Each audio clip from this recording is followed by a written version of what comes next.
دروغگوی عزیز خوش آمدین. با تربیه دروغگویی هر وقت خوش آمدین. دیگه دروغگویی کجا هستن؟ اینا وظیفه گرفتن دروغگویی خود رفتن. امروز گفتن پنجشنبه است ما دروغگویی میکنیم به تلویزیون. صحیح.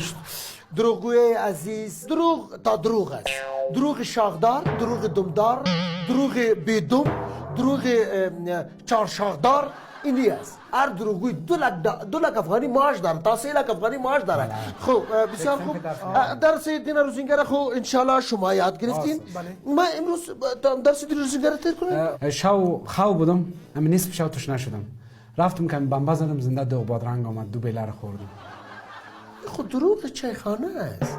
دروغ بسط که ملت گپ بخوره. شما مثلا استاد میشم استاد گفته بود که چی استاد میشه در پیشری کمره منظم. دیروز در یکی از گدام ها یک موش در آمد و برنج را نوش جان کرد با نارنج. خود نشد. نارنج از مشکل خراب نخون. ملت بازی بودیم. ملت بیچاره چی بشنوه شما؟ این ملت در دیده شما چی یکیش مانده استاد نارنج را موش شپلید از سر برنج دست. بعد از خوردنش دروغ بسط ملت. در لغات چی را میگه؟ دروغ بازی دادن مردم. دروغ تعریف کن دروغتو. دروغ عبارت از گپ است که مردم را دیوانگک بسازه.